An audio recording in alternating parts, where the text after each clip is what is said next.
Bonjour à tous, je suis ravi de vous accueillir pour cet avant-dernier webinaire de l'année et notre dernier sur la série Customer Experience Redesign, le livre que nous avons écrit avec Valérie et qui est sorti il y a maintenant un peu plus d'un mois et demi.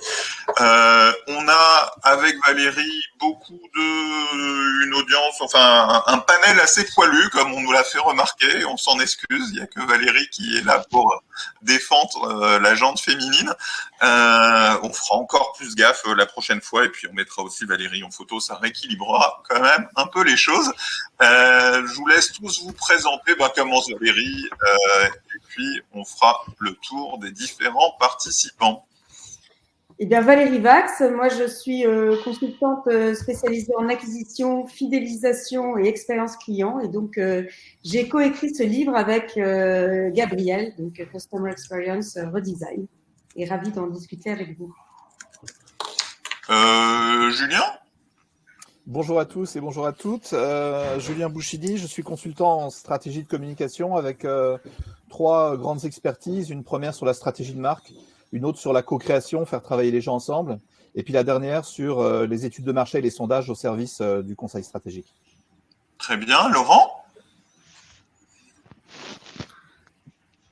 Bonjour, Laurent Grenier, je suis directeur de la communication et l'expérience client de Bouygues Energies & Services, qui est une entité du groupe Bouygues qui est spécialisée dans la transition énergétique et digitale. Et auparavant, j'ai eu quelques années d'expérience dans la distribution et les télécoms, donc sur des marchés plus grand public, mais aujourd'hui sur des marchés très B2B. Merci Laurent. Olivier ? Bonjour à toutes et bonjour à tous. Donc, je m'appelle Olivier Bertin, je suis professionnel du marketing depuis un peu plus de 30 ans chez l'annonceur, en agence et en institut d'études. Je travaille actuellement prioritairement sur les enjeux de transformation du marketing et je fais partie de la communauté des experts du Hub Institute, le premier think tank de la transformation digitale en France. Merci Olivier. Nicolas ? Bonjour à tous, donc Nicolas Dehunière, je suis l'un des cofondateurs de l'agence Sales Odyssey, qui est une agence d'acquisition où on travaille essentiellement sur le développement commercial en utilisant les outils du marketing pour nous faciliter la tâche, parce qu'on est des commerciaux un peu faibles. Super Nicolas, et puis on écrit ensemble le prochain livre de la collection qui va s'appeler Q2C Selling autour des processus de vente. Donc on continue notre travail méthodologique basé sur l'intelligence collective. Juste en petite introduction de notre webinaire, je vais vous présenter la cartographie de l'expérience client qu'on a conçue avec Valérie dans le cadre de la méthodo Customer Experience Redesign. Dans cette cartographie, je vous rappelle le déroulé des différents webinaires que nous avons eus. Le premier, on a vraiment présenté la méthode en détail, les 4 étapes, le Canvas, Customer Focus Canvas, le parcours client, la matrice de l'expérience client et le plan d'expérience client, tout ça pour construire son plan d'expérience client. Dans le deuxième, on a débattu de nos choix, en particulier avec Philippe Guillonnec, qui n'était pas d'accord avec l'ensemble de nos choix, et entre autres le choix de dire qu'on se concentre sur les clients qu'on veut fidéliser. Le troisième webinaire, la semaine dernière, on a adressé 2 bulles très importantes de cette cartographie de l'expérience client, vu qu'on a parlé d'opération et de support et de service client, et on s'est concentré sur ces sujets-là, et Frédéric Canvet, qui a participé au webinaire, nous a fait un très beau compte-rendu du webinaire sur le service client, la dernière ligne de défense de l'expérience client. Et aujourd'hui, on va se concentrer sur les 3 bulles restantes, les 3 bulles dont nous n'avons pas encore eu l'occasion de parler, à savoir le marketing. Et le marketing, on a choisi de le mettre après les opérations et le service client, parce qu'on pense que c'est d'abord aux opérations et au service client de tenir l'expérience client, la communication et les ventes. Et effectivement, le panel qui s'est présenté est particulièrement riche et pertinent pour traiter ces questions. N'hésitez pas dans la salle si vous en avez. Je stoppe la présentation, je regarde le chat, c'est des bonjours. Continuez à nous dire bonjour.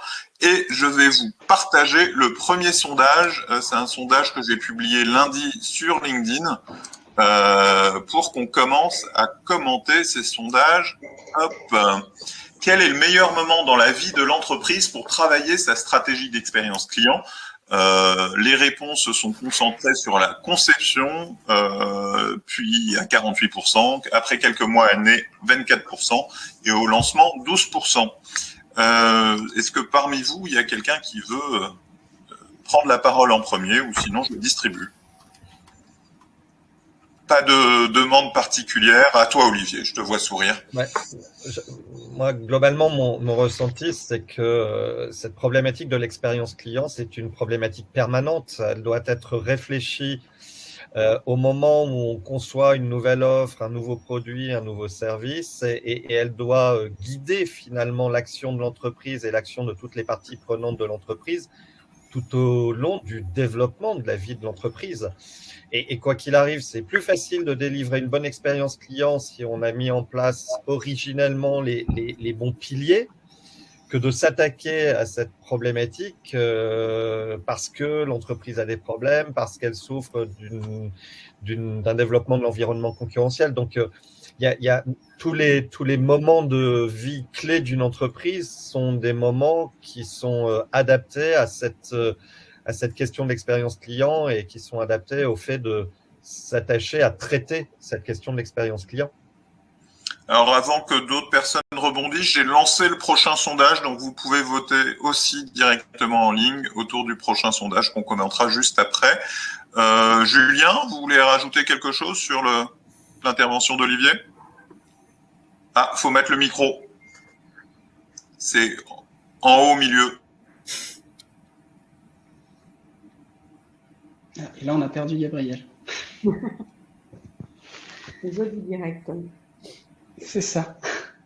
Julien, on ne t'entend pas. Ah, ça, c'est curieux. Julien? Ah non, on n'entend plus.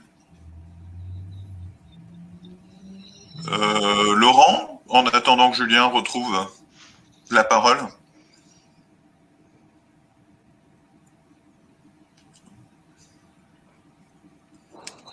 Eh ben, on a perdu tout le monde. Nicolas. Allez, vas-y, on t'entend.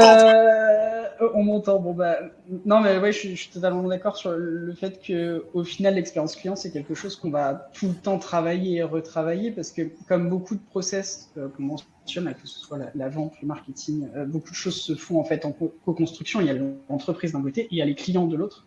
Et je pense que l'expérience se construit aussi avec les clients et donc par définition, vu que nos clients vont évoluer, ils vont changer, on va en avoir de nouveaux, des choses comme ça. Si on ne change pas, si on ne fait pas évoluer au fur et à mesure l'expérience client, au final, il y a forcément un moment où il va y avoir une rupture avec ses clients parce qu'on sera plus en phase avec eux.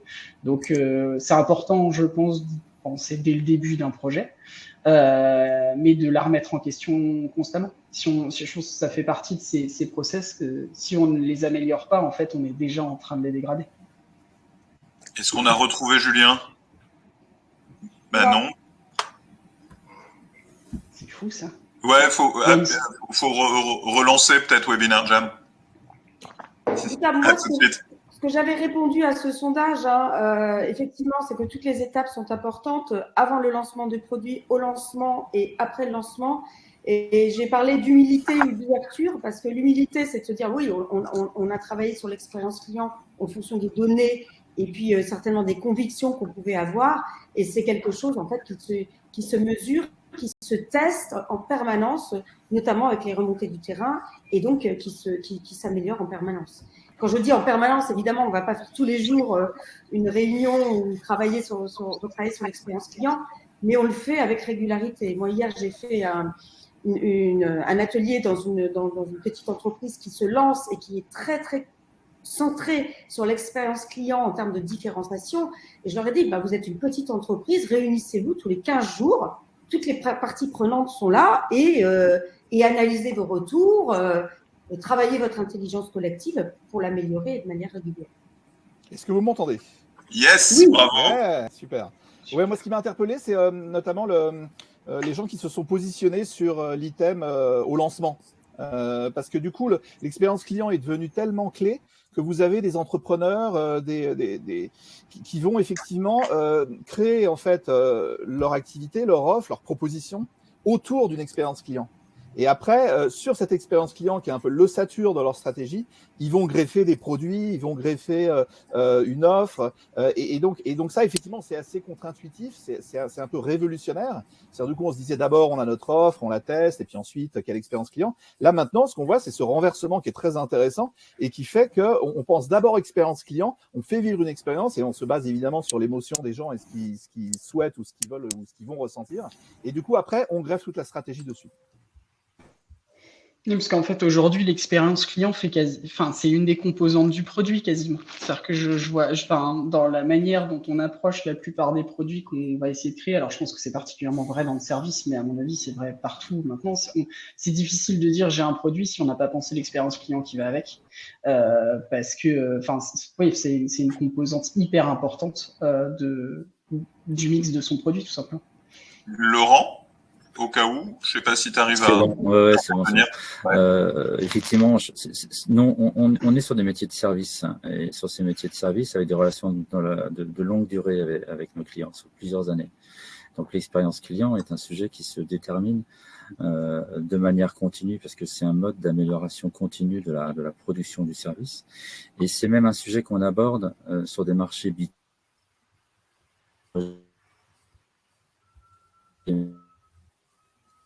Ça coupe pour vous aussi. D'aborder un client.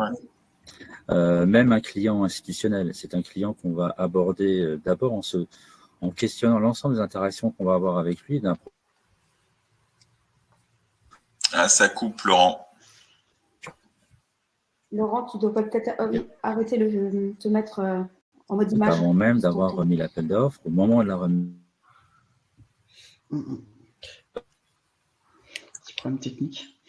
Ouais. Oui. Olivier, tu voulais ajouter quelque chose? Ouais, pour rebondir sur cet enjeu de s'aborder, même dans des phases, même dans des grands projets qui a priori ne sont pas des projets, on questionne l'expérience client, on ne se dit pas, je réponds à l'appel d'offres de la ville de X, quelle va être l'expérience client que va vivre le directeur général des services de la ville de X. Or, si, c'est un thème qui est très important, d'autant plus que nous sommes de plus en plus confrontés à des institutionnels ou des grands investisseurs qui vont nous demander de réfléchir à la future expérience client des habitants de leur bâtiment ou même des citoyens dans la ville lorsqu'on traite des sujets de service à la population. Donc, nous-mêmes devons être des conseillers, des apporteurs de solutions pour l'expérience client à venir de nos propres clients. Donc, c'est pour ça que c'est un sujet qui se prend dès le départ et de manière continue. Merci Laurent. Ce qui est intéressant, c'est que, en fait, quand on réfléchit à de nombreuses entreprises qui ont changé les règles du jeu sur leur marché, qui ont disrupté ces règles du jeu, on se rend compte qu'elles ont retravailler la chaîne de valeur d'une offre donnée à travers le prisme de l'expérience client, qui peut se réfléchir à travers le produit lui-même, mais également les conditions dans lesquelles le produit va être délivré, voire va être livré, ou les conditions dans lesquelles l'ensemble des services qui accompagnent ce produit vont être mis à disposition. Et on voit bien que l'expérience client travaillée à partir des différentes composantes de la chaîne de valeur d'un marché, ça illustre toute la capacité, à partir de l'expérience client, d'innover, de changer les règles et donc, évidemment, et ça c'est un des enjeux clés du marketing, de créer de la valeur, purement et simplement. Et à ce titre, moi je trouve que ça fait la transition toute trouvée avec le sondage qui tourne depuis 5 minutes. Que pensez-vous de la phrase de Stephen Cannon, ancien CEO de Mercedes-Benz, Customer Experience is the new marketing? Et on a 41% complètement d'accord, 58% plutôt d'accord. Donc on est très d'accord. Est-ce que ça veut dire que le marketing se résume à l'expérience client aujourd'hui? Comment vous interprétez cette phrase, Valérie, c'est toi qui as proposé ce sondage, je te laisse l'introduire. Merci. Donc oui, j'ai proposé cette phrase et d'ailleurs elle figure dans le livre. Moi, je pense que le marketing, c'est l'expérience client n'est pas que du marketing et le marketing n'est pas que de l'expérience client. Le marketing, c'est aussi le produit, c'est aussi de la R&D. On ne peut pas tout voir par le prisme de l'expérience client, hein. Il y a aussi effectivement des caractéristiques du produit qui relèvent par exemple de la sécurité, de la qualité et qui ne sont pas forcément visibles en termes d'expérience client. Par contre, que le marketing, qui quand même a toujours travaillé sur la chaîne de valeur, hein, de la promesse de marque par rapport au client, s'empare de l'expérience client et la mette au cœur de cette réflexion, ça me paraît tout à fait judicieux. Ouais, moi, je voulais introduire une notion, si vous le permettez, qui est sur peut-être sur ce lien entre marketing et expérience client, sur la promesse en fait. En marketing et d'ailleurs en publicité aussi, on se dit voilà, c'est quoi notre promesse client, hein, et c'est vrai que la pensée, un peu l'expérience client thinking, va faire que ça permet dans certains cas d'enrichir la promesse, ou en tout cas d'avoir une promesse qui est mieux et plus ancrée dans l'esprit et qui résonne plus avec les consommateurs, avec les clients. Et parce que du coup, voilà, on passerait d'un ma lessive lave plus blanc, une promesse, à voilà, avec ma lessive, vous allez, enfin, et on réfléchit. Et d'ailleurs, ça fait écho aussi au développement d'un certain nombre de capteurs pour justement rentrer. C'est ce que fait par exemple Ikea quand il rentre dans les appartements des gens pour pendant une semaine voir comment une famille se comporte avec la cuisine, les placards, les chambres, etc. Et du coup, ça permet effectivement d'avoir des promesses qui sont structurées véritablement dans la façon dont vivent et dont interagissent les consommateurs. Donc moi ça me fait dire ça, c'est-à-dire du coup le fait que le marketing, grâce à l'expérience client extensive, fait qu'effectivement ça permet d'enrichir les promesses et d'aller et de mieux se connecter, de mieux rentrer en résonance avec ses cibles. Moi, j'ai le sentiment que le Graal du marketing et le Graal du marketeur, ça reste la différenciation. Parce que la différenciation crée, alimente, nourrit, développe l'attractivité d'une offre dans toutes ses composantes. Et finalement, l'expérience client aujourd'hui est une clé, une source majeure de différenciation pour les entreprises. Et c'est peut-être là qu'il est intéressant de prendre cette phrase et de considérer que l'expérience client, en tout état de cause, se trouve au cœur de la démarche marketing. Et elle se retrouve au cœur de la démarche et du process marketing, de la phase d'analyse dans laquelle la partie écoute, compréhension des cibles et en particulier des clients va être un élément majeur pour identifier des sources de différenciation à la partie stratégique jusqu'à la partie exécution. Donc, on voit bien que l'expérience client, c'est aussi un élément qui irrigue à la fois la pensée marketing, l'objectif marketing et le process marketing dans ses différentes composantes clés. J'aime bien ton résumé, Olivier. Laurent, est-ce que vous arrivez à nous entendre? Nicolas, alors. Donc, moi, je suis totalement aligné avec tout ce qui vient d'être dit, surtout le côté levier de différenciation qui est archi clé pour le marketing. En plus, on rencontre souvent des entreprises qui sont dans des secteurs qui se rapprochent de plus en plus de commodité, où il y a très très peu de différenciation par le produit, et l'expérience client est un super moyen de la créer, cette différenciation, quand pour le produit, on peut pas le faire. Du coup, le lien me semble évident. Par contre, dans le sondage, il y a un mot qui me gêne un peu, c'est le new marketing. Parce qu'à mon avis, l'expérience client, enfin, c'est tout sauf nouveau, même si je pense qu'effectivement, peut-être qu'à un moment donné, on l'a oublié, ou en tout cas pas assez exploité. Mais il y a quelque chose qui m'avait beaucoup marqué il y a quelques années, Aristide Boucicaut, qui a créé le Bon Marché à Paris, qui est en fait finalement le père de la grande distribution moderne. C'est le 19e siècle, et tout le secret du succès du Bon Marché, qui est enfin, si certains ont lu Zola, ils ont lu son histoire. C'était l'expérience client. Et on était dans les années 1850, 60, quelque chose comme ça. Donc je pense que ça a toujours existé. On l'a peut-être un peu oublié pendant un moment, mais donc pour moi, c'est pas totalement nouveau.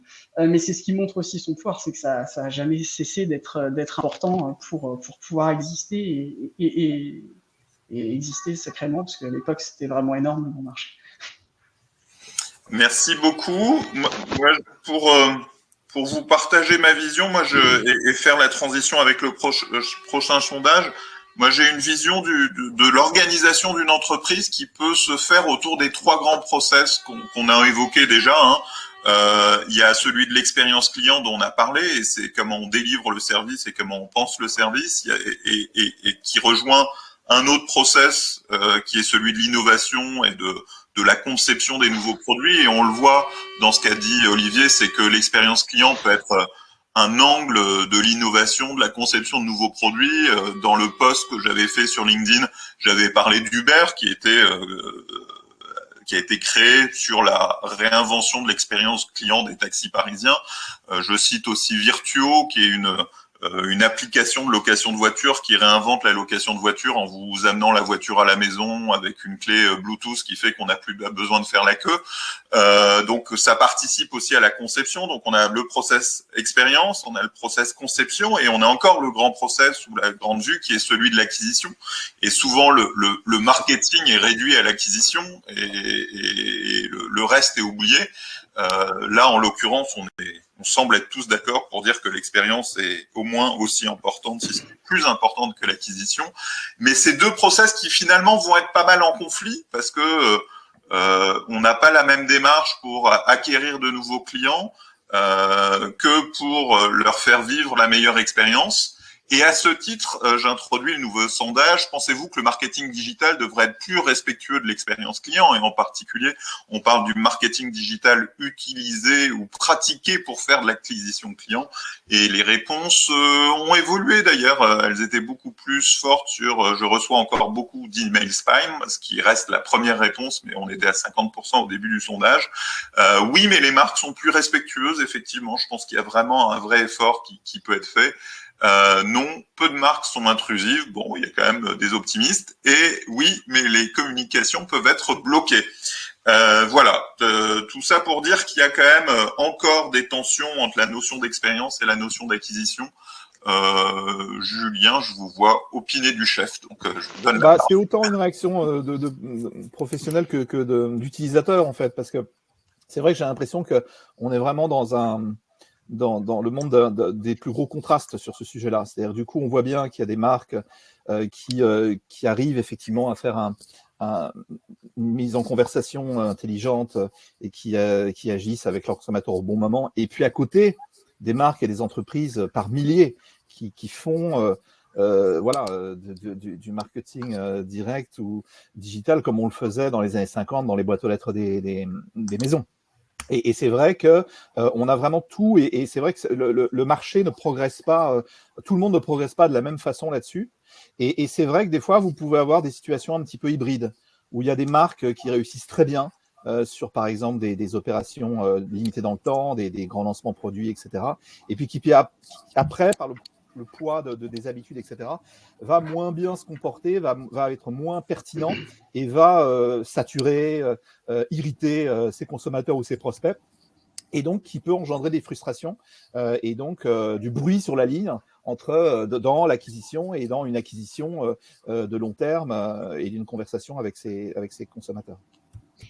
Moi, je pense qu'il y a vraiment une évolution quand même pour travailler notamment avec des régies médias et pour rebondir sur un des propos d'un des participants, Roland, qui dit de plus en plus de poids sur les stratégies médias, bien évidemment, de l'expérience client. Les régies médias réagissent justement par rapport à des Facebook, par exemple, sur la communication digitale en vendant ce qui s'appelle la brand safety. C'est-à-dire vous allez communiquer, mais dans un univers où le consommateur, où vous allez susciter la confiance du consommateur. Et ça, c'est très, très important. Hein. Je ne communique pas, c'est l'exemple classique de Air France qui ne va pas communiquer à côté d'un article où on parle du dernier crash qui a eu lieu en mer avec 157 morts. Il y a quand même une vraie conscience des marques de communiquer sur des supports qualitatifs, plus qualitatifs, de pouvoir le contrôler. Il y a même des labellisations. Il y a quand même des vraies réflexions des marques sur le retargeting, hein, notamment en B2C. J'ai regardé des chaussures ou j'ai regardé une crème. On ne va pas me retargeter pendant 15 jours, 3 semaines, toujours sur cette crème. Dès que je me connecte, c'est vraiment un manque de respect.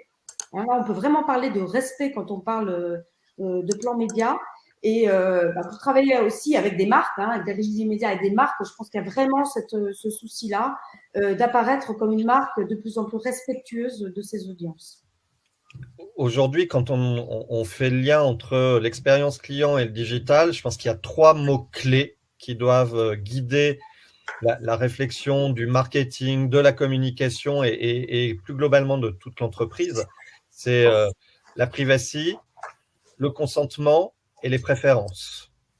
Et ce sont 3 composantes aujourd'hui qui sont extrêmement importantes lorsque la marque souhaite à la fois créer de la confiance et l'alimenter dans la durée.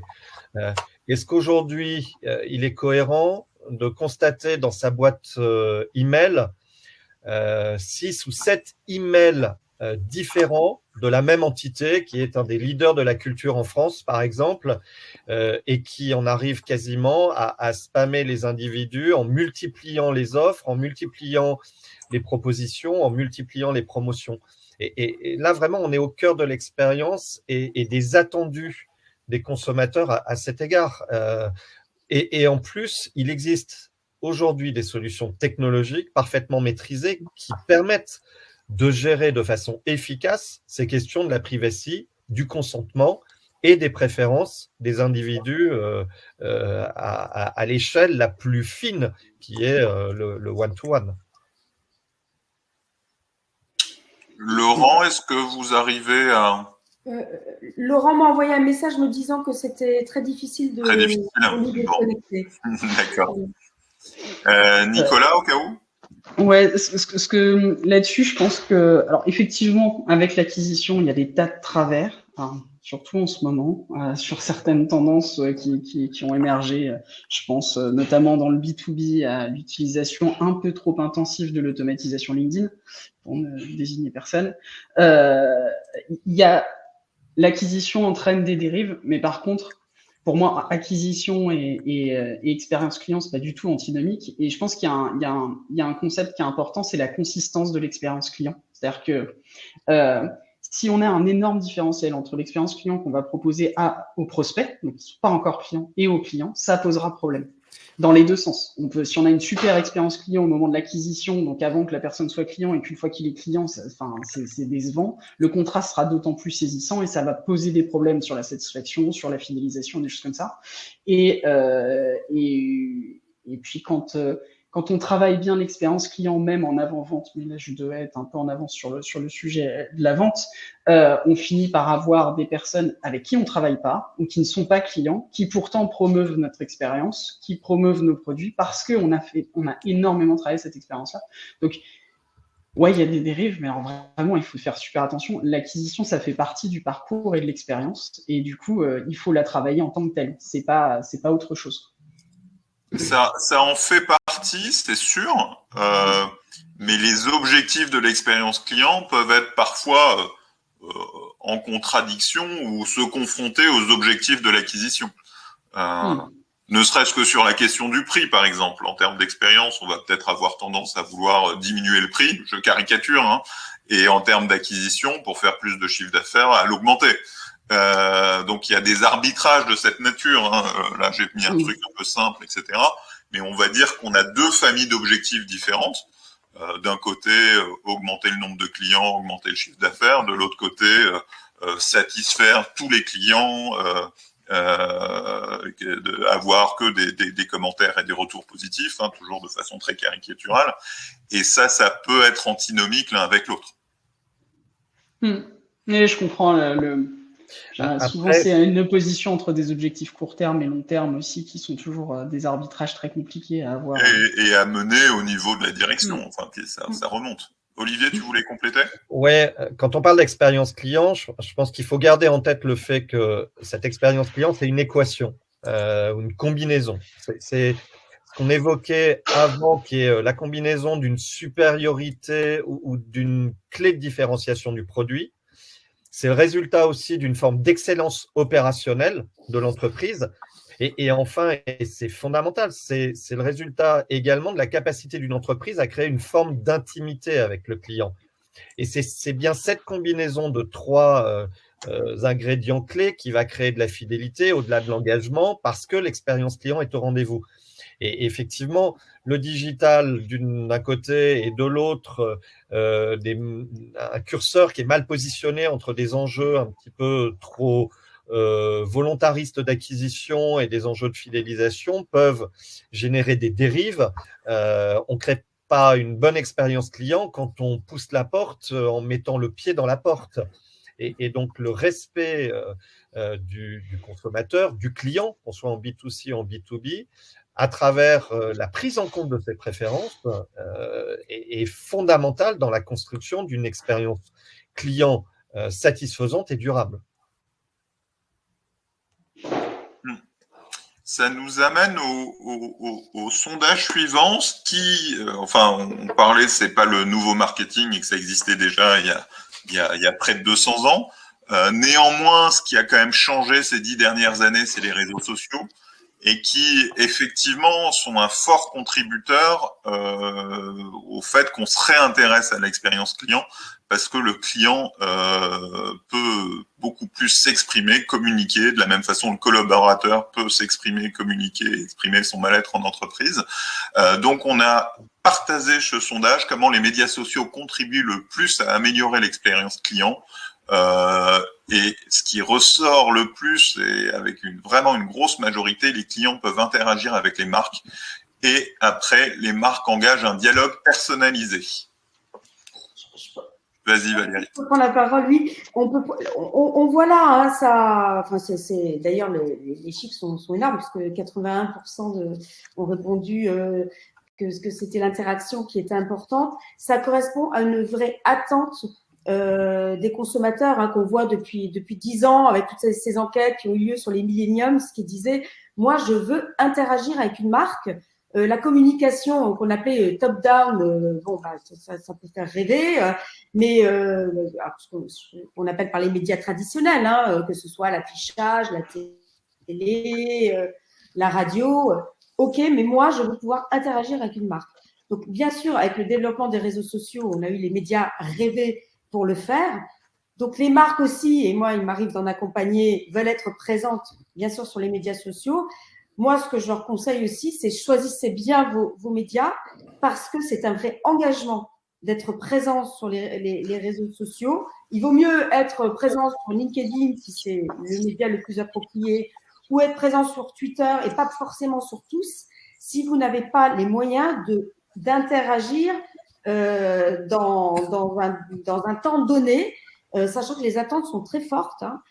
Si vous n'interagissez pas, si vous ne répondez pas à une sollicitation d'un client ou d'un prospect dans les 2 heures ou les 3 heures, entre guillemets, vous êtes mort, vous vous disqualifiez. Donc, c'est très important dans l'expérience client d'avoir des canaux d'interaction, mais il faut bien les choisir pour être capable de répondre à ces attentes d'interaction dans un temps donné des clients.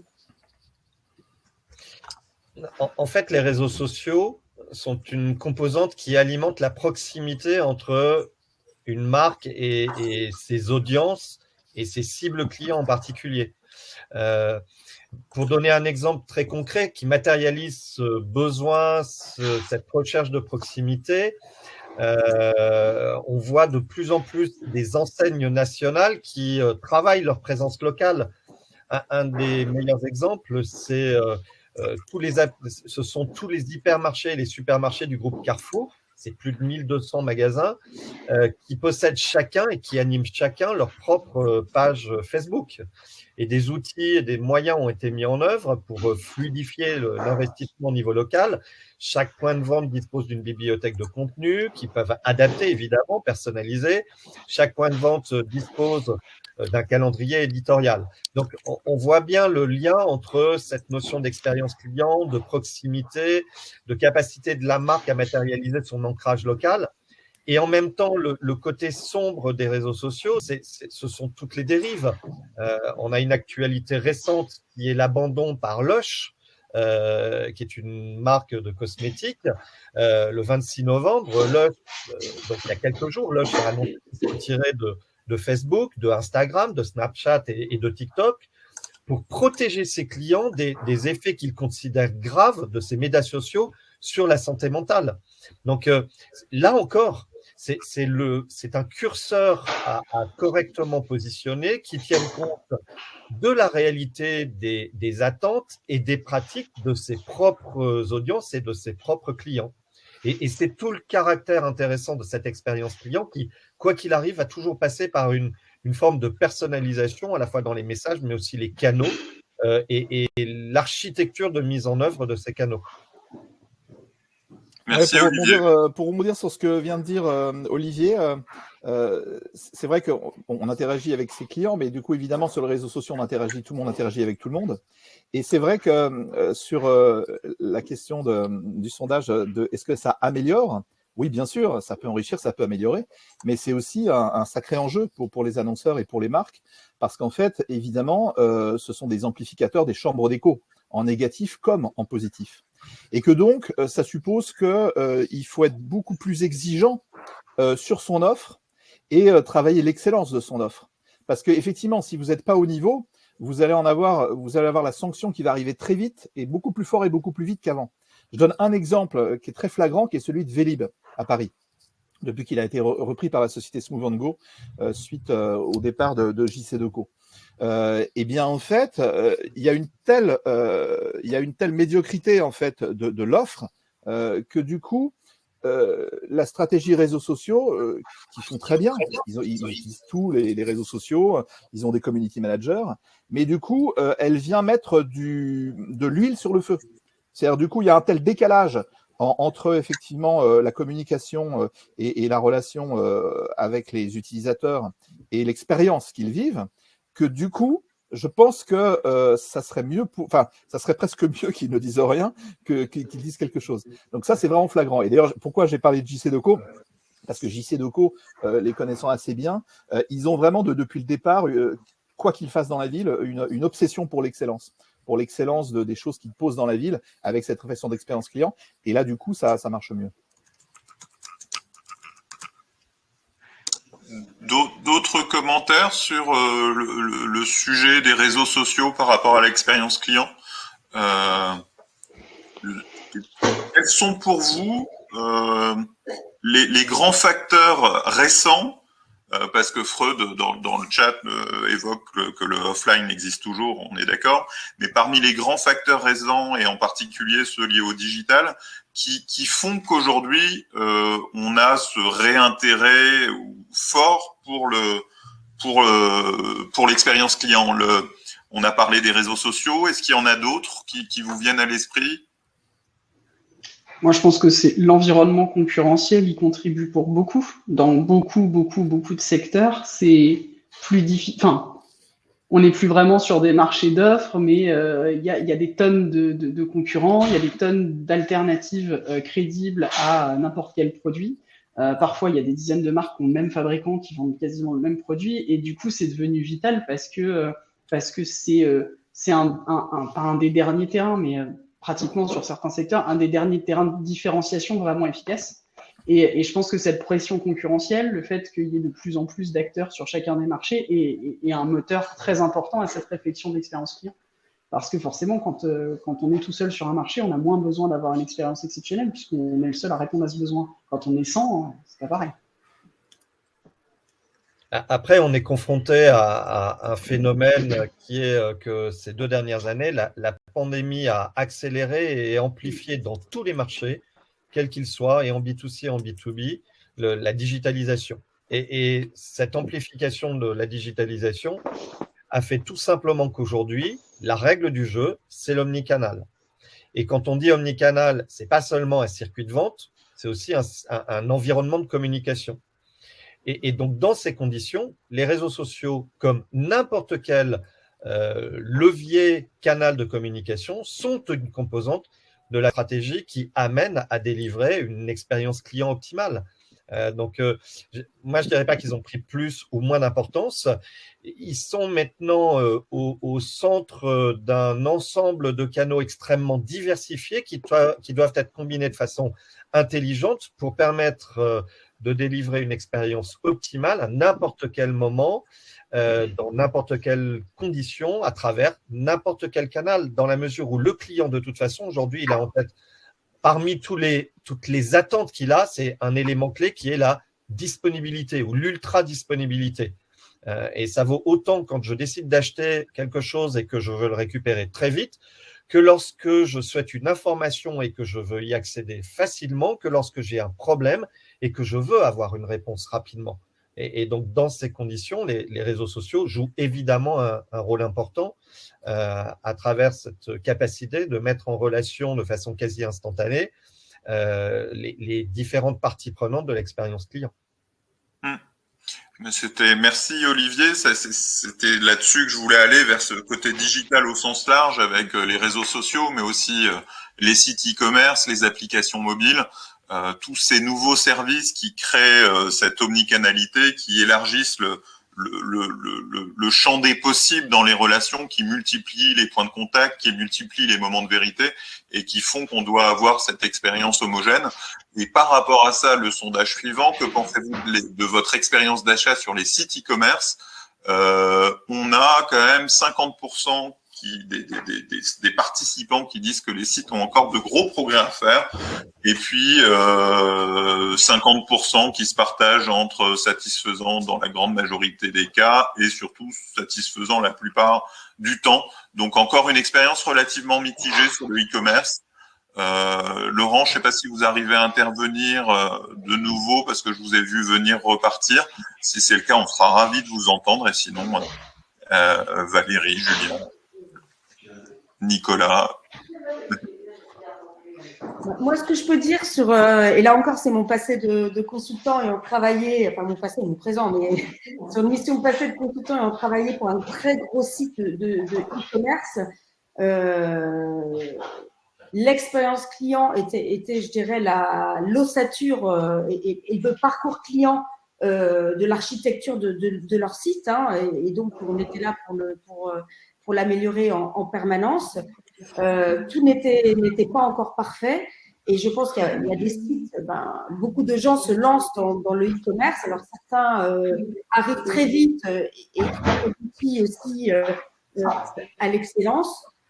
Par contre, on a encore des sites où rien qu'à la création de compte, l'expérience client est tellement mauvaise que le client abandonne, le prospect abandonne sa relation avec la marque.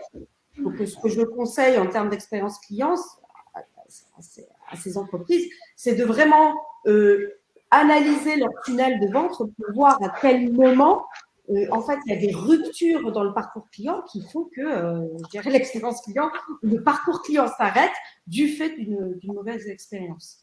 Et bon, le e-commerce a encore des progrès à faire. Beaucoup.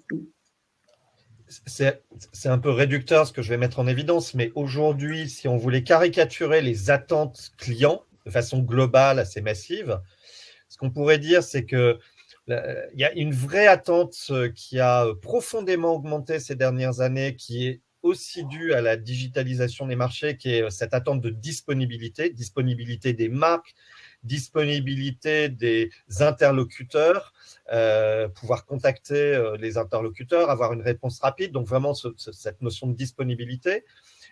Évidemment, la notion de personnalisation, et là, les sites e-commerce ont un atout particulier qui est de pouvoir personnaliser peut-être encore plus profondément la réponse qu'ils font à leurs clients que ne le fait un commerce physique, même si les choses sont en train d'évoluer rapidement. Et puis, la troisième composante, c'est la fiabilité. Fiabilité des produits, fiabilité de l'information, fiabilité des engagements pris par la marque. Et c'est à ce niveau certainement encore qu'il y a de nombreux irritants qui peuvent exister au sein de sites e-commerce qui n'ont pas totalement intégré l'excellence opérationnelle qui crée cette fiabilité et qui est une composante incontournable d'une expérience client satisfaisante. Oui, et puis il faut pas oublier aussi l'importance des opérateurs leaders. Juste un point. Alors Laurent, on t'écoute. Oui, je suis désolé de ces allers-retours. Juste un point, c'est l'analogie entre ce qui est vécu sur les sites de e-commerce et les pratiques de disponibilité et d'engagement, de réactivité que l'on vit dans l'achat, avec les engagements de réactivité attendus par les utilisateurs de services publics, de services d'information des collectivités ou de services aux usages des bâtiments, même dans le B2B. Aujourd'hui, la digitalisation dont on parle sur les achats, c'est un protocole qui maintenant s'engage dans l'ensemble des services qui sont délivrés je dirais même jusqu'aux citoyens. Un territoire qui aujourd'hui a mis en place un service d'information, un service de Allo citoyen, comme il y en a dans beaucoup. La relation qui se construit entre la collectivité et le citoyen est du même registre maintenant en termes d'exigence de réactivité et d'expérience client que celle qu'il y a lorsqu'il y a l'achat d'un produit sur un site de e-commerce et un processus d'achat sur le long terme. Donc tout ce qui a été vécu, tout ce que nous vivons aujourd'hui dans l'achat de produits est systématiquement transposé dans la relation avec les services, que ce soit les services liés à un immeuble, à un bâtiment de bureau ou à un territoire. Et donc, on vit vraiment une continuité dans les perceptions et les attentes de continuité, de fluidité et surtout, vous l'avez bien dit, de réactivité immédiate. Merci Laurent. Quelqu'un veut... Je voulais réagir sur le côté, l'importance des acteurs leaders, parce que on a tous appris quand on était élève que le marketing était là pour répondre à des besoins, et quand on fait du marketing, on se rend bien compte qu'on est là plutôt pour créer des besoins. Et pour citer le leader mondial du e-commerce qui est Amazon, Amazon fixe en fait des nouveaux standards en permanence. Et donc, il crée des nouveaux besoins. Et moi, je l'ai vécu de façon très forte, notamment avec un grand opérateur, enfin un grand site de e-commerce français, qui effectivement, alors il disait pas ça comme ça, mais passait sa vie à rattraper le retard sur Amazon. Et qui effectivement, 6 mois avant, se disait non, mais on va quand même pas faire une livraison le lendemain matin quand on a commandé à 17h la veille. Et bien effectivement, Amazon le faisait de plus en plus, et donc ça devenait un nouveau standard, avec des effets de cliquet qui fait qu'après on peut pas revenir en arrière et que ça devient un prérequis. Et que donc c'est très difficile parce que c'est totalement mondialisé, et on n'est pas, voilà, il n'y a pas à chaque fois des petits acteurs dans chaque pays, mais il y a des très gros acteurs mondiaux, et donc ils fixent des nouveaux standards en permanence, et donc ça suppose de réinventer sa stratégie de façon assez fréquente pour suivre cette course qui ne s'arrête pas. Merci. Je vous partage les résultats du sûrement dernier sondage. On va voir si on peut en traiter un autre. Avec un retour qui, on va dire, est assez mitigé sur le e-commerce, où si on rajoute le manque, le conseil d'un vrai vendeur et je ne peux pas toucher ou sentir les produits, on a quand même 2/3 des répondants qui semblent privilégier une expérience d'achat en magasin sur une expérience d'achat e-commerce. Mais en fait, est-ce que la question aujourd'hui est de délivrer une expérience e-commerce ou de délivrer une expérience en magasin? Je pense que l'enjeu aujourd'hui pour les marques, c'est de relever le défi d'un commerce hybride qui combine de façon efficace, intelligemment, le off et le online. Et nombre de professionnels, de spécialistes disaient qu'avec la pandémie, le commerce physique subirait une attaque telle qu'il ne se remettrait pas. Or, on constate ces derniers mois un vrai retour dans l'environnement du commerce physique. La meilleure preuve, il y a un indicateur qui sont les recherches qui sont faites sur Google. C'est ouvert et c'est près de chez moi, ce que Google appelle Open Know Near Me. Sur le 3e trimestre 2021, ces recherches ont été multipliées par 4 par rapport au 3e trimestre 2020. Donc, on voit bien que le commerce a retrouvé une place absolument incontournable, mais il doit aussi s'adapter pour délivrer une expérience qui soit cohérente avec ce qu'on attend quand on est dans un environnement digital. Donc, la réponse pour délivrer une expérience client, c'est aujourd'hui et c'est encore plus demain, une expérience hybride. Ouais, je crois beaucoup. Sur le... Pardon. Je te passe la parole tout de suite, mais je crois beaucoup qu'on est arrivé à un moment du post-digital, à savoir que le digital est indispensable mais pas suffisant, et qu'il faut vraiment réintroduire des mix qui soient on-off, qui soient inbound-outbound, où on repart de ce que fait le client, des attentes du client, que ce soit sur l'expérience client, que ce soit sur l'acquisition, essayer d'être présent dans tous les univers et d'arrêter d'avoir une obsession unique du digital ou de l'inbound, parce que l'inbound a été très à la mode, et d'aller vraiment chercher ce qui fait sens pour votre activité. C'est vraiment l'intention de nos méthodes, qui est de revenir à la compréhension du client pour construire ses stratégies. Je te redonne la parole, Nicolas. Ce que je voulais dire sur le e-commerce en particulier, je pense qu'il y a l'enjeu de l'expérience client est d'autant plus important en e-commerce que comme tout ce qui se passe dans le digital, la moindre erreur est immédiatement fatale. C'est-à-dire que c'est quand même beaucoup moins engageant d'aller sur un site web que d'aller se déplacer dans le centre-ville pour aller dans une boutique. Et en fait, parce que ça nécessite moins d'engagement à la base, c'est-à-dire aussi qu'on est moins attaché à cette décision.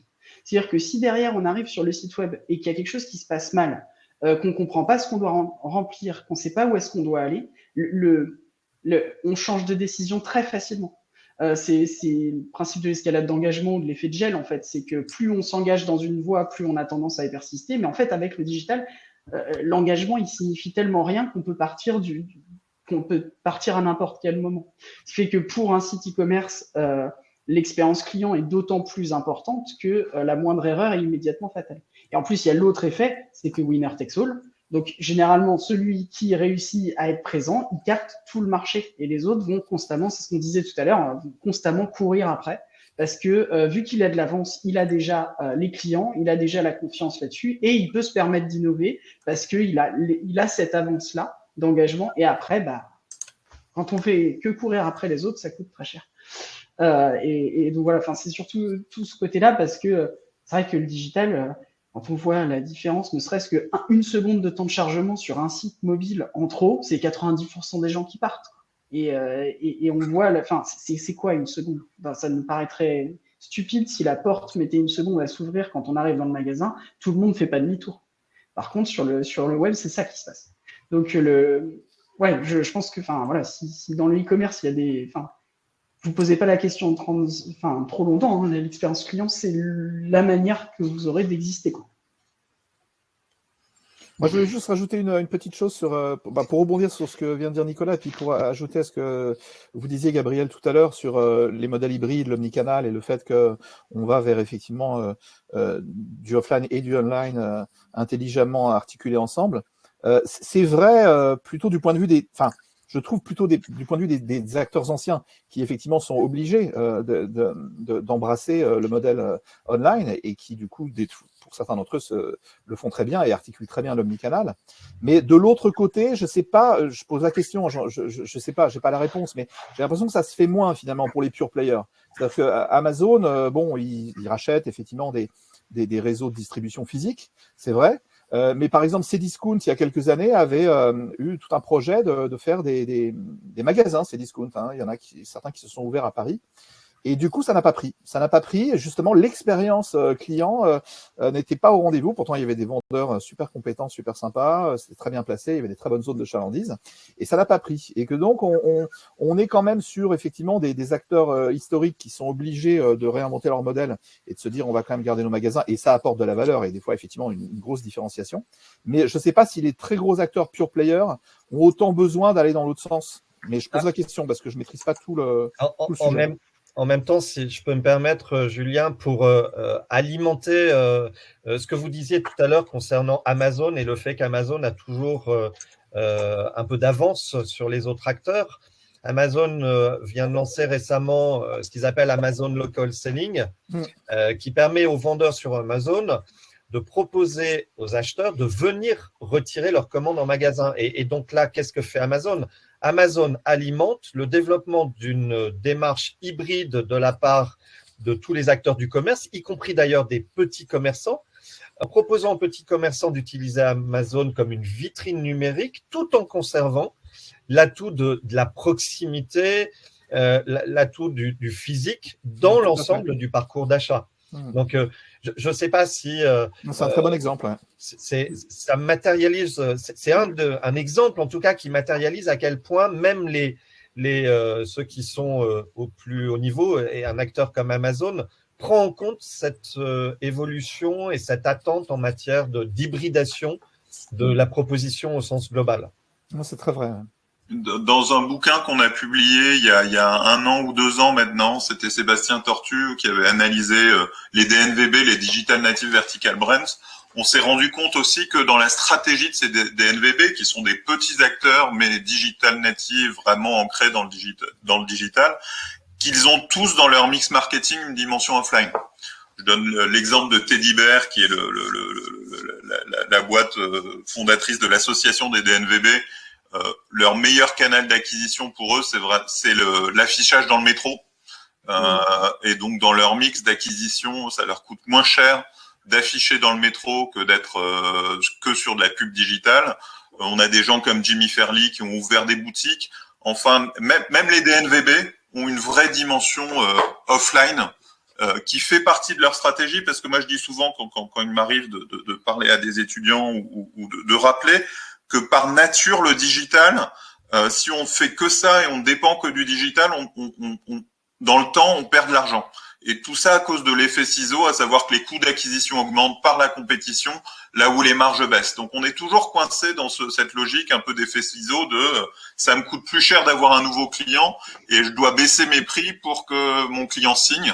Donc il faut toujours trouver des éléments qui vont faire que je me différencie indépendamment du digital. Et ça passe souvent par l'offline ou par l'expérience client dont on a parlé. Et c'est quand même le cas pour le coup d'Amazon que d'avoir réussi à amener ses visiteurs à aller directement sur Amazon grâce à Prime, etc. et à l'expérience client, plutôt que de repasser systématiquement par Google. Enfin voilà, j'ai fait une grosse dérive, excusez-moi, je ne sais pas si j'ai été très clair. En fin de webinaire, là où il faut que je conclue, je vous partage aussi un autre livre qu'on a publié qui est passionnant sur la nouvelle expérience retail, c'est Le magasin est-il mort de Rémi Le Druyenec et Quentin Obadia. Et il est vraiment très bien. Et puis, je vous remonte bien sûr le livre qu'on a fait avec Valérie, Customer Experience Redesign. Autour de ce livre, on a des ateliers et Valérie en a fait un tout récemment avec Gifty et vous retrouverez sur son LinkedIn le retour de cette expérience d'atelier. On propose aussi des formations. Et si vous voulez appliquer la méthode, c'est Bertrand qui m'a dit qu'il fallait que je parle des formations. La semaine prochaine, oula, j'ai vraiment besoin d'un week-end. La semaine prochaine, le dernier webinaire de l'année sera avec Frédéric Abécassis sur comment développer son business grâce au marketing d'influence. Il lance une nouvelle formation autour du marketing d'influence dans son école. Donc, vous pouvez vous inscrire et vous avez la liste des prochains webinaires dans l'offre que je vous ai partagée. Merci à tous. Je vous laisse à chacun exprimer un petit mot de la fin pour résumer nos échanges ou partager un message. Vas-y, Olivier. Moi, j'aurais envie de dire, le sujet de ce webinaire d'aujourd'hui, c'était le marketing, les ventes et le lien avec l'expérience client. En fait, tout ce qu'on a dit montre à quel point délivrer une expérience mémorable, ça oblige à aligner tous les services de l'entreprise. Donc, évidemment, ça oblige à impliquer, entre autres, le marketing, les ventes, mais également tous les autres acteurs pour contribuer à l'excellence d'exécution qui conditionne largement cette qualité d'expérience client. Donc, c'est en cela que le sujet est absolument génial. C'est en cela qu'il est stratégique parce qu'il oblige à décloisonner les pratiques et les réflexions au sein de l'entreprise. Merci beaucoup, Olivier. Je suis complètement d'accord. Le mot-clé que je retiendrai, c'est ouverture. Du coup, cette prééminence et cette montée en puissance de l'expérience client fait qu'effectivement, les entreprises, les annonceurs, les marques vont de plus en plus avoir besoin de faire avec, hein, de co-construire, de co-concevoir, de faire de la co-créativité pour justement, effectivement, se rendre compte que de toute façon, comme cette expérience client, elle prend de la puissance, on ne peut pas tout faire tout soi-même et que donc ça oblige à avoir des ponts avec des partenaires, avec des alliés, avec effectivement toutes ces parties prenantes et que donc effectivement le mot que je retiendrai c'est ouverture et le co. Laurent, est-ce que vous arrivez à nous dire un mot de la fin? Je suis vraiment désolé pour les soucis techniques. Oui, je pense que je rebondis sur le dernier point. Tu as parlé d'ouverture. Et il y a un terme qu'on emploie. Des frontières entre digital et physique. En fait, il ne peut plus y avoir de frontières. Et quand on est sur l'excellence opérationnelle, il faut avoir été capable de mettre un ensemble de capteurs à plein d'endroits où se passe le contact avec le client pour derrière délivrer l'excellence opérationnelle attendue. Donc, je pense que tu parles d'ouverture. Je parlerai d'approche holistique de la vie du client, ce qui oblige à casser les frontières qu'on aurait eu d'habitude entre les canaux et entre les métiers. Pour rebondir sur ce que dit Laurent, c'est tout le sens de notre méthode. Hein. C'est vraiment de casser les silos, d'avoir une approche de vision client, de mettre, comme tu le disais, des capteurs à tous les endroits. C'est-à-dire, il y a le capteur client, c'est que pense le client des moments de vérité de la relation client, et c'est quelles données avons-nous dans l'entreprise pour corroborer ce que pense le client. Et ça, on n'est pas obligé d'avoir des tonnes de data, hein. Déjà, les remontées du terrain, elles sont importantes. Et je pense qu'il faut une cohérence dans l'exigence de toutes les parties prenantes, hein, opération, support, marketing, vente, communication, service client, cohérence dans l'exigence. Nicolas, un dernier petit mot? Ouais, la cohérence, c'est le mot que je vais retenir. Il faut être consistant sur toutes les composantes de l'entreprise, dès le processus de vente, mais jusqu'à l'équipe facturation. Quelque part, même la facture, elle fait partie de l'expérience client aussi. Peut-être surtout la facture d'ailleurs. Non, et il faut être absolument cohérent d'un bout à l'autre dès l'acquisition. Et donc, oui, quand typiquement, on en parlait tout à l'heure sur les méthodes d'acquisition parfois trop agressives. N'oubliez jamais de mettre l'expérience client dans la balance, quoi. Parce que un jour, les consommateurs finiront toujours pas nous faire payer la facture si on fait des raccourcis sur cette expérience. Et voilà pourquoi la facture est si importante. Et voilà, exactement. La boucle est bouclée. Merci beaucoup à tous. C'était encore une fois un plaisir d'échanger sur l'expérience client. On se retrouve la semaine prochaine avec Frédéric Abécassis et à la rentrée avec un nouveau programme qu'on va vous partager. Et on va sûrement parler de ce qui va se passer pour 2022, des tendances. C'est un marronnier de la rentrée. Et puis en 2022, c'est aussi nos 10 ans. Donc ce sera aussi un de nos marronniers l'année prochaine. Merci à tous. Très bonne journée, très bon week-end. À bientôt. À très bientôt. Merci à tous. Au revoir. À bientôt. Au revoir. Au revoir.